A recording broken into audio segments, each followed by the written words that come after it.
Alors bonsoir chers amis, j'espère que vous allez bien. Aujourd'hui nous irons du côté du Burkina Faso où le capitaine Ibrahim Traoré a acquis de nouveaux drones T2 de fabrication turque pour lutter contre les terroristes. Du matériel militaire de dernière génération pour renforcer la lutte contre le terrorisme au Burkina Faso. Composées essentiellement de drones, ces nouvelles acquisitions sont le fruit des diverses contributions des Burkinabés à l'effort de guerre. Des Bayraktar TB2 et des Bayraktar Akinji, des vecteurs aériens turcs dont la performance n'est plus à démontrer, selon le chef de l'État. Ils ont été testés avant la remise officielle au ministre en charge de la Défense. Ces nouveaux équipements viennent témoigner des solides relations de coopération entre Ouagadougou et Ankara. Aujourd'hui, nous pouvons dire que la coopération avec la Turquie se porte très bien. Et c'est l'occasion de remercier donc son Excellence M. Recep Tayyip Erdogan, président de la Turquie, qui a su donc conduire donc cette coopération comme il le fallait. On le remercie pour tout le soutien qu'il a pu apporter au Burkina Faso pendant cette phase importante de notre histoire dans cette guerre contre le terrorisme. Ce genre de partenariat dont on a besoin, sain et sincère. Donc ce sont des appareils très performants, fiables que nous avons actuellement. L'acquisition de ce matériel militaire s'inscrit dans le cadre de la mise en œuvre du plan stratégique d'équipement des forces armées nationales. La douzaine de drones de combat remis ce 8 avril sera utilisée à bon escient, rassure le ministre en charge de la Défense. Nous avons une multitude d'engins de ce genre actuellement même dans le ciel, qui scrutent, qui recherchent au besoin retrouver et détruire tout ennemi. Nous prions que nous puissions continuer de bénéficier de ces conseils, de ces équipements pour le meilleur possible de l'ensemble des combattants qui sont engagés pour la pacification et la reconquête du territoire national. Avant l'acquisition de ces vecteurs aériens, l'armée burkinabé s'était dotée en janvier 2024 de matériel roulant, d'armes de combat et de munitions. De nouveaux équipements qui ouvrent une nouvelle phase dans la guerre contre les forces du mal. D'autres équipements sont attendus dans les prochains mois, selon Kassoum Koulibaly.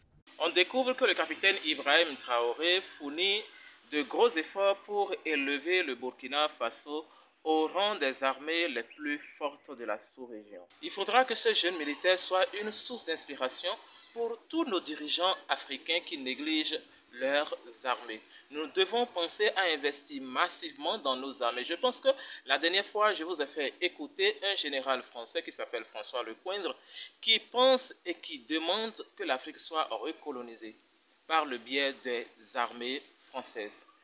L'Afrique, où notre destin se joue.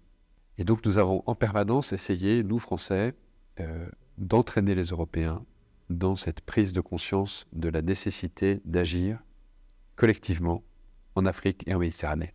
Et je suis absolument désolé de voir l'échec de nos engagements au Sahel. Et je pense que de toute façon, nous aurons à nous reposer la question. Parce que nous ne pouvons pas imaginer avoir à nos portes un continent entier qui est en train de s'enfoncer dans la destruction des appareils de gouvernement et des États, s'enfonce dans une forme de chaos, de guerre civile dans beaucoup de pays et de plus en plus de pays, dans des difficultés qui sont liées aux évolutions climatiques, qui sont encore plus dramatiques sur des populations vulnérables comme les populations africaines.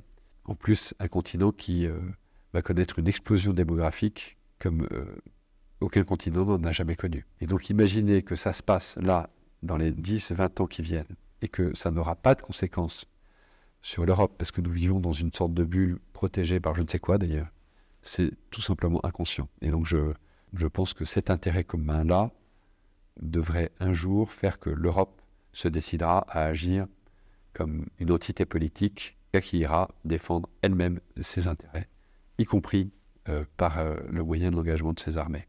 Le retrait du Sahel fut difficile à accepter pour tous ceux qui y ont été engagés. Je suis le premier à avoir beaucoup de mal à avaler ça.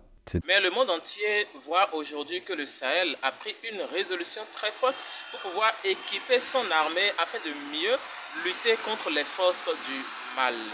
La dernière fois, le Niger également a acquis des matériels militaires russes avec des instructeurs. Je pense que c'est comme ça. Le Sahel doit être une source d'inspiration pour tous les autres pays africains. Nous devons comprendre que sans armée, nous ne sommes rien. Sans armée, nous serons toujours intimidés.